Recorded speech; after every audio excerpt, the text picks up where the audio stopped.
Hello guys, welcome back. இன்னைக்கு நாம சோனியோட லேட்டஸ்டா லான்ச் பண்ண ஸ்மார்ட் டிவியோட அன்பாக்சிங் அண்ட் ரிவ்யூ பத்தி தான் இந்த வீடியோல பார்க்க போறோம். நீங்க பின்னாடி பார்த்துட்டு இருக்கிற இந்த டிவி தான். ஸோ 65 இன்ச் சோனியோட X90K ஸ்மார்ட் டிவி. ஸோ இதை எப்படி அன்பாக்ஸ் பண்ணாங்க, எப்படி இந்த இடத்துல மாட்டினாங்க, எல்லாத்தையுமே டீடைலா பார்க்க போறோம். Let's get started. வீடியோக்குள்ள போறதுக்கு முன்னாடி நீங்க இந்த சேனலுக்கு சப்ஸ்கிரைப் பண்ணலாம், மறக்காம சப்ஸ்கிரைப் பண்ணிருங்க. இதான் நம்ம டிவியோட பாக்ஸ். இன்ஸ்டாலேஷன் எல்லாமே சோனி சைட்ல இருந்து நமக்கு ஃப்ரீயாவே பண்ணி கொடுக்குறாங்க. இந்த டிவி நாங்க ஆஃப்லைன்ல வாங்கியிருந்தோம். ஸோ நீங்க ஆன்லைன்ல வாங்கினாலுமே இன்ஸ்டாலேஷன் பார்ட்னர்ஸ் வந்து அவங்களே அசைன் பண்ணுவாங்கல்ல, அவங்கள வச்சே பாக்ஸை ஓப்பன் பண்ணுங்க. நீங்களா எதையும் ட்ரை பண்ணாதீங்க. டிவி கொஞ்சம் ஹெவியா தான் இருந்துச்சு. 65 இன்ச் டிவின்றனால சிங்கிள் பர்சனால இதை தூக்கி தனியாலாம் இதை வந்து இன்ஸ்டால் பண்ண முடியாது. HDMI, USB, ஈத்தர்நெட்னு ஒரு ஸ்மார்ட் டிவிக்கு தேவையான எல்லா போர்ட்ஸுமே இதில் கொடுத்துருக்காங்க. நீங்கள் பார்த்துட்டு இருக்கிற அந்த மவுண்ட்டை தான் ஃபஸ்ட்டு டிவி பின்னாடி வந்து இன்ஸ்டால் பண்ணுவாங்க. அதுக்கப்புறம் மொத்தத்தையும் தூக்கி வால் மவுண்ட் பண்ணுவாங்க. அதுக்கப்புறம் பேசிக்கான டிவி மெஷர்மெண்ட்ஸ் எல்லாம் பண்ணிவிட்டு உங்களுக்கு எந்த இடத்துல வச்சா உங்களுக்கு கரெக்டாக இருக்குமோ அந்த இடத்துல உங்களுக்கு ஃபிக்ஸ் பண்ணி கொடுத்துருவாங்க. மேக்ஸிமம் இந்த மாதிரி டிவி யூனிட்டுக்குன்னு ஸ்பெசிஃபிக்காக வச்சுருந்தீங்கன்னா ஐ லெவலுக்கு ஏற்ற மாதிரி சென்டர்லேயே மாட்டிக்கோங்க. வால் மவுண்ட் மட்டும்லாம் கிடையாது, இந்த டிவி கூடயே உங்களுக்கு ஸ்டாண்டும் வரும். ஸோ நீங்கள் நார்மல் டிவி ஸ்டாண்ட் வாங்கினீங்கன்னா அது மேலேயும் வச்சுக்கலாம். இப்போ ஃபைனலாக நம்ம மவுண்டுக்கு ஏற்ற மாதிரி பாயிண்ட்ஸ் எல்லாத்தையும் நோட் பண்ணிவிட்டு ட்ரில் பண்ண ஆரம்பிச்சிருவாங்க. அவ்வளோதான்.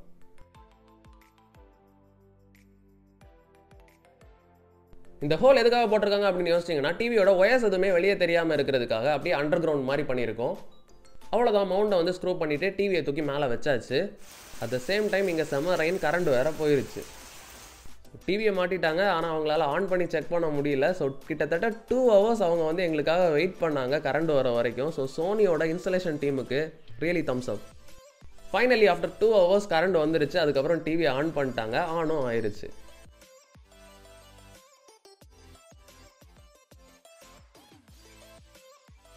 இந்த ஸ்டிக்கர்ஸ் எல்லாத்தையுமே பீல் பண்ணிட்டு சின்ன சின்ன அக்கௌண்ட் லாகின்ஸ், ரெஜிஸ்ட்ரேஷன்ஸ்லாம் இருக்கும். அது எல்லாத்தையும் கம்ப்ளீட் பண்ணிட்டீங்கன்னா ஃபைனலி உங்களோட டிவியை நீங்கள் பார்க்கலாம். இந்த டிவியோட ரிமோட் எனக்கு ரொம்பவே பிடிச்சிருந்துச்சு. ஏன்னா ப்ரீவியஸ் ஜென்ரேஷன்லாம் பார்த்தீங்கன்னா ரொம்பவே பெருசாக இருக்கும் ரிமோட்டு, எல்லா நம்பர்லாம் கொடுத்துருப்பாங்க. பட் இது வந்து கொஞ்சம் அதை கன்சிடர் பண்ணும்போது சின்னதாக இருக்குது. நமக்கு தேவையான பட்டன்ஸ் எல்லாம் மட்டும் தான் கொடுத்துருக்காங்க. டிவியோட ஓஎஸ்மே பார்த்தீங்கன்னா ரொம்பவே நல்லா இருந்துச்சு. ப்ராசஸர் வேறு நமக்கு XR ப்ராசஸர் கொடுத்துருக்காங்க. ரொம்பவே ஃப்ளூயிடாக ஸ்மூத்தாக இருந்துச்சு. எந்த விதமான பிரச்சனையுமே நமக்கு வரல. இது வேறு ஒரு 120 Hz டிவின்றனால ரொம்பவே ரெஃப்ரெஷ் ரேட் செமையாக இருந்துச்சு. So 120 Hz refresh rate support பண்ணுற எல்லா கேம்ஸுமே நீங்கள் இதில் ஸ்மூத்தாக ஆடிக்கலாம். ஏன்னா இது பில்ட் இன் PS5 சப்போர்ட்டோட வருது. நீங்கள் PS5 வாங்கி கனெக்ட் பண்ணாலே போதும், எல்லா செட்டிங்ஸையும் இதுவே அடாப்ட் பண்ணிக்கும்.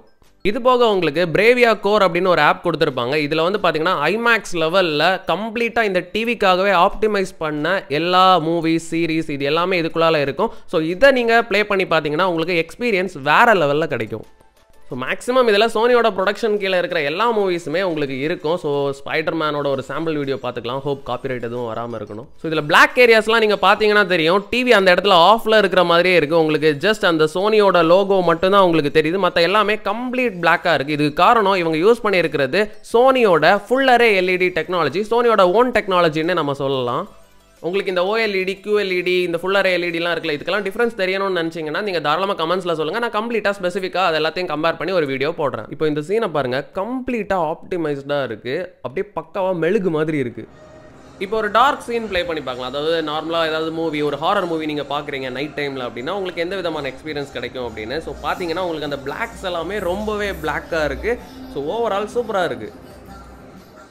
சவுண்ட் குவாலிட்டி பார்த்தீங்கன்னா நல்லா தான் இருக்குது. But not the very best அப்படின்னு நான் சொல்லுவேன். இன்னும் பெட்டராக இருந்திருக்கலாம். பட் கன்சிடரிங் இந்த டிவி வாங்குறீங்கன்னா நீங்கள் கம்ப்ளீட் ஒரு தியேட்டரிக்கல் செட்டப் மாதிரி பின்னாடிலாம் சரௌண்ட் சவுண்ட் வைப்பீங்க அப்படின்னு நம்புறப்ப அது நமக்கு அந்த அளவுக்கு அவசியம் இல்லை அப்படின்னு தான் தோணுது. இப்போ ஃபைனலி இந்த டிவியோட ப்ரைஸுக்கு வரலாம். 1,50,000 அரௌண்டில் இந்த டிவியை வந்து ஆன்லைன்லையும் சரி இல்லை ஆஃப்லைன்லையும் சரி சேல் பண்ணிட்டு இருக்காங்க.